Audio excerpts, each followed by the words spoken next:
Yo, it's PCP. Boom. Yeah. We got into it. It's okay. So let's go on. Let's go on to the next topic. In which case, Cody, you can just not say anything for like the next 20 minutes. Yeah, Let's talk about Dark Souls 3. You guys have fun, yeah. Cody's like, I'll come back later. I'm having flashbacks to when you and Sergio spent like an hour talking about Metal Gear Solid. Me and Good Shane times. just like, yo, yeah, what's up? Oh. Yeah. Good times. I Good agree, times. yeah. So yeah, this topic is Dark Souls 3. It's a review discussion of sorts. Do you think we're gonna delve into spoilers at all, Shane? Yes. Okay, we're gonna delve into spoilers. So here is your spoiler warning. Spoilers, spoilers, spoilers. We're gonna talk about everything we can about Dark Souls for the next 20 minutes, I'll say. Max. 20 minutes max. Okay. We'll see how this actually goes. So, Dark Souls 3. Shane, you and I played the game. We both beat the game. Both beat the game today. Okay. Before I'm going to ask you a question, but before we get there, I'm going to say I really liked Dark Souls 3. I liked it a lot. Think I might like it more than Bloodborne, and that's the only other Souls game I've played. But and I'll explain why I liked it more than Bloodborne in a little bit. Alright. But Shane, since you've played all of the Souls games, Bloodborne included, Yes. where do you think Dark Souls 3 ranks amongst all of the Souls games? As of today, in finishing the game, Yeah. my ranking will be Bloodborne, Number 1. Dark Souls 3, Number 2. Okay. Dark Souls 1, Oh. Demon Souls, and last, Dark Souls 2. That's not a surprise. Not to say that Dark Souls 2 was a bad game. It is a bad Dark Souls game, but it is not a bad game. And either way, something had to be last. Yeah.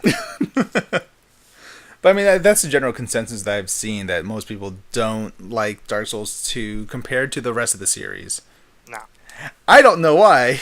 It was super duper obvious that somebody was missing from the process of creating Dark Souls 2. Is it a man by the name of Miyazaki? Yes. Okay. Well. All right. So, yeah. So we both beat Dark Souls. It's number 2 for you. It's number 1 for me compared to Bloodborne. Yeah. The reason why I put it above Bloodborne is because I liked the sheer amount of weapons that you could use in Dark Souls, and it felt a lot more open to different play styles. Yes. And it.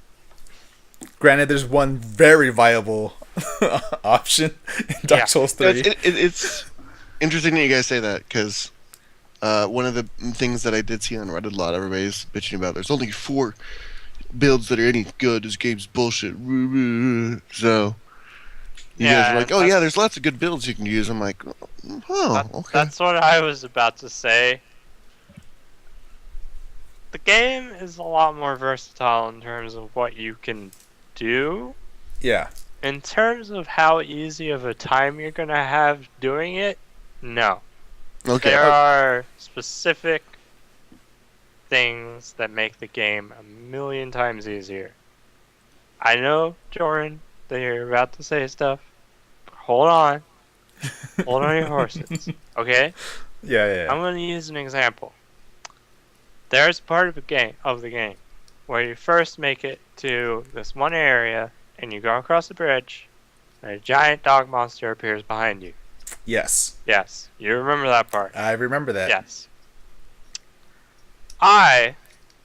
Because I like to play these games using big, slow swords, because it's just the way I like to do it, and it's fun, because there's a lot of weight to using those kind of weapons. Yeah. I decided I was going to fight him using a slow sword. Yeah. No, that does not work. I got like close to beating him on 2 or 3 occasions, but couldn't beat him. literally the moment I switched to the longsword that I had been upgrading but not using, Yeah, I beat him the very first try. that's If that fair. doesn't say that there's something imbalanced between fast weapons and slow weapons, I don't know what does. I'm not saying that they're. I'm not saying that it's not obvious that one-handed swords are the best freaking things in the game, because they're fast, they do great damage and all that stuff. But Shane, I was wondering, did you ever consider that maybe you need to get good? No, I didn't consider it, Jordan, because I beat a lot of bosses with that slow-ass weapon without even breaking a sweat. So That's good. I didn't need a fast weapon to carry me. Get See, good, son! The funny thing is, against that particular boss, that's when I first learned how to set my sword on fire. So I got a big old sword, set that on fire, and I killed that thing with a fiery sword, Yeah. a fiery big sword. And So being able to buff weapons is like my favorite thing in Dark Souls it's games. the best freaking thing in the world. So yeah. Yeah, the one thing I really learned from Dark Souls is that you could set pretty much anything on fire, and it works really well. Yeah. I was even against the final boss, who was literally covered in fire. I set him on fire, and it did good damage. So okay. I guess the thing I want to talk about I guess the thing I want to bring up, because you mentioned, variety and Yeah, being able to do different things and all this other stuff yeah. compared to Bloodborne. Yes. There is one aspect of Dark Souls 3 that I think could have been cool, didn't get used at all. And that is weapon arts. Yes, I 100% agree with that. There is no need to ever use weapon arts. Nope. And that sucks. Well, let's explain this for a second here. Weapon arts, basically, every single weapon in the game has a special attack that it can do called a weapon art. To do it, you have to make sure you're two-handing it, just hit triangle, and then you press L2 or left trigger. There you go on Xbox. Yeah, and this initiates the weapon art. Which is And yeah, they're mostly useless. There's no need to ever use weapon arts. It's not that they're useless. Like the couple times I used it, I was like, "Wow, this is pretty useful." But the fact is, it holds absolutely no positive anything over just going in and spamming R1. Yeah, run and just slap a thing with a sword, whatever. And I think that was my problem, or that's why I still have Bloodborne ranked above the Souls games. Is Yeah. Bloodborne was the first time that I felt like literally everything that you could do with your weapon was useful. Yeah, and to Bloodborne's credit, I think that's because there were far less weapons available in Bloodborne, so that everything became viable.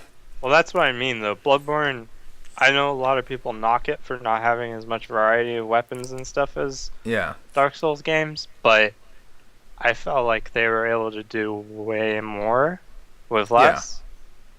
Yeah, that's true, because it's more focused that way. Yeah.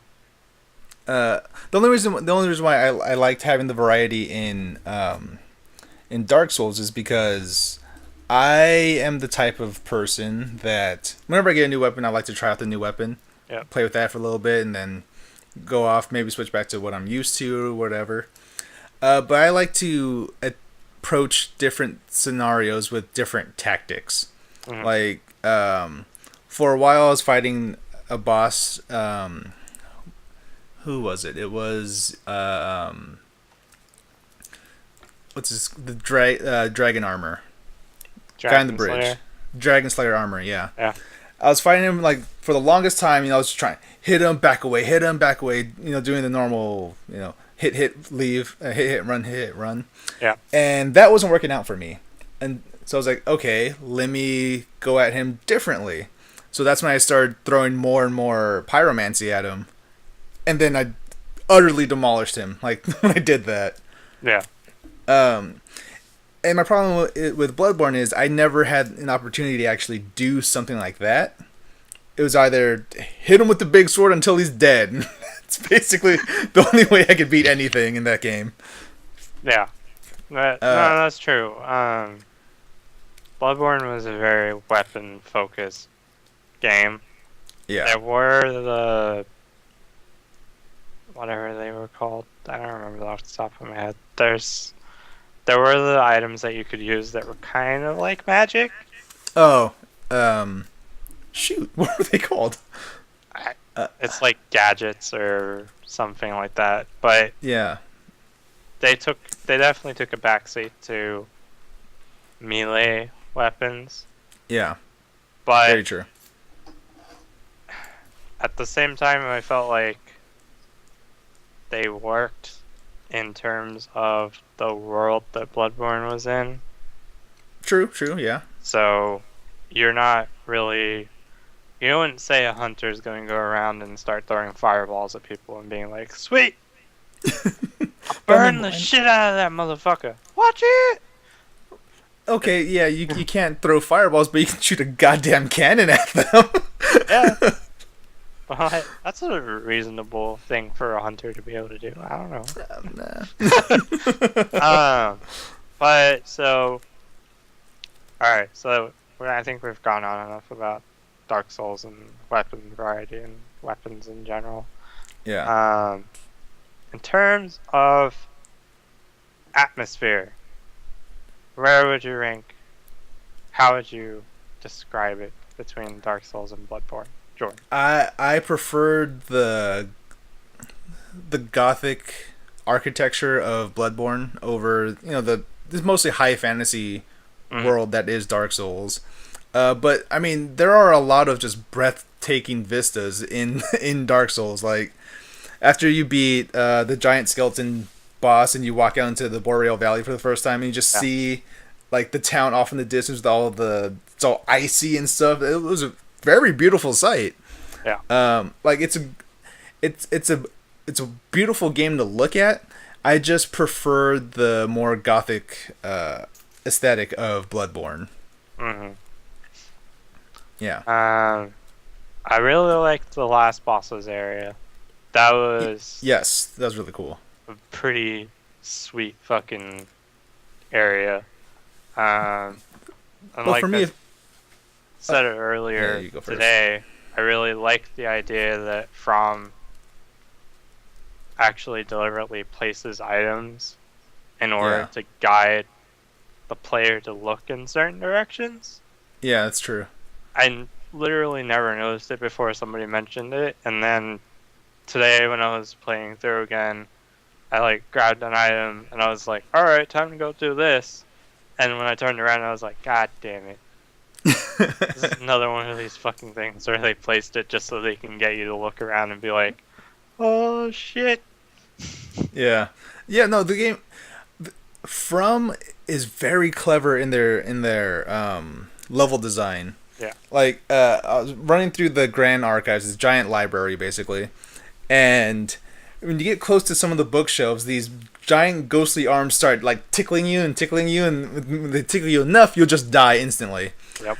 And I was thinking like, what the heck is going on here? And then like there was like one or two times I came across this giant vat of wax. It's just this dunk your head in wax. I was like, why would I do that? And I just walked away. And then I realized that there are these enemies that are just inside the library, that their faces were covered with wax and they look like candle people. And I'm like, huh, okay. So I ended up putting my face in the wax, and it turns out when you do that, ghostly hands can't hurt you anymore. Mm-hmm. And like nobody had to tell me. I kind of just like I mentioned it to Shane, and he's like, "Well, there's a thing." I was like, "Wait a second," and that's when it just clicked in my head that's why this is here. Yeah. And I like that. Like I know a lot of people don't like the obtuse nature of the Dark Souls and Bloodborne's, where it's just like they don't hold your hand at all. It's kind of you have to figure it out yourself, or just go by the hints that are left throughout the world by other players. But I really like that about the games because it's like you're sorry, Cody. It's like you're solving a puzzle. Uh, I say sorry, Cody, because he's not a fan of puzzle Doesn't like games. and I will say there is one particular thing in this game that was kind of frustrating compared to the other games. And it's just a peeve because I feel like it wasn't as big of an issue in prior games, and suddenly this game they're like, let's go all out. Yeah. The infamous message when you click on a door and it says, this door does not open from this side. There's so many doors that do that. Frog, fuck you. There's Those so doors many are doors. driving me nuts. Oh my seriously God. was like, there has not been a single game in this entire goddamn series that has had so many fucking doors that have not opened from the side that you walk up to them on initially. There's so many of them. Like, I just could seriously turn it into a meme of Yeah. a dude trying to go to 5 doors in the same house, and every single door says, this door does not open from the side. And you just go fucking insane because you don't know how the fuck to get to the other side to open the goddamn doors. Also, side note, does every door have to weigh 3,000 pounds? Because every time you go to the door... Yeah. It's like an animation of... God, I've got so much constipation opening this door right now. Like, if this was Bloodborne again, I'd feel like, oh, this is all just a metaphor for childbirth again, you know? Oh, yeah. Mm-hmm. Yeah. Side note, creepy-ass boss, the giant dragon old dude, and there's just a baby crying. I love the Consumed that boss. King. That boss He's a cool boss. That boss is actually up there on my favorite bosses, even though it was easy as hell, because of that voice acting. Yeah, the voice acting is really good. Ocelot. It was so creepy because of the baby crying in the background. I didn't know where the baby was. Was the baby's just in my head, right? The baby was attached to the dragon. Spoiler alert, you killed it. Oh, that's why he was holding his stomach the whole time. Yep. Okay. Like, so it was an unborn baby inside of him? Wait, it was a dude though. Oh god. welcome to Dark Souls, where everything is Context fucked right up. there. Not really paying attention, so no context right there. There's dead baby, but he's the dude though. Oh god. It's like that one Arnold Schwarzenegger movie. Was it like Mr. Mom That's or something? not the baby. But yeah, there are certain moments in this game that I was like, huh, this pretty grotesque, and I kind of like it. Yeah, Dragon. there's a lot of that. The dragon, the way that you unlock the ladder after beating the dancer. Ah, yes. That was really cool. Dude basically decapitates himself to Yeah. unlock it. You put down a base in front of this dude, and he just cuts his own neck. Yep. The scene that Jordan got with his waifu. Yep, I stabbed my wife in her face to demonstrate my love for her, I guess. But I think overall, as someone who's played all of the Souls games, this was definitely like the best way that I could have seen to close out the series. And I know that Miyazaki has said tons of times now that he wants to. This is it, done, finished, on to the other games now. Yeah. I'm also excited to see what the DLC is. Cause same here. I know stuff that Jordan doesn't know. I don't know a lot of things. Because because he hasn't played the other games, so he doesn't know that there's some stuff that's kind of left up in the air that most likely will get resolved with DLC in this game. I'll let you know right now. Don't really know what the hell was going on with the story, because there's a lot of things I just don't know about the world. It's fine. I just know that there's these Cinder Lords that need to die so a new Cinder Lord could be their heir. So I'll clue you in right now that possibly one of the DLCs will deal with things called primordial serpents, who are basically gatekeepers to a realm of fire, and they probably be pissed off about the ending of Dark Souls 3. Okay. Fair enough. So I have a feeling one of the DLCs at least will be dealing with them. Yeah. All right. Well, if you guys want to know more about how we felt about Dark Souls, stay tuned. I am making a video review for the game, and Shane, you're doing the written review, right? Yes. And it will probably be out sometime next week. Yep, so look out for both of those. They should both be out next week. This week. Yep. Whenever you're listening to this, I don't know. So yeah, that's that topic. How long was that? Kept it on in 20 minutes. Boom! Did it. Boom! Nailed it. Alright.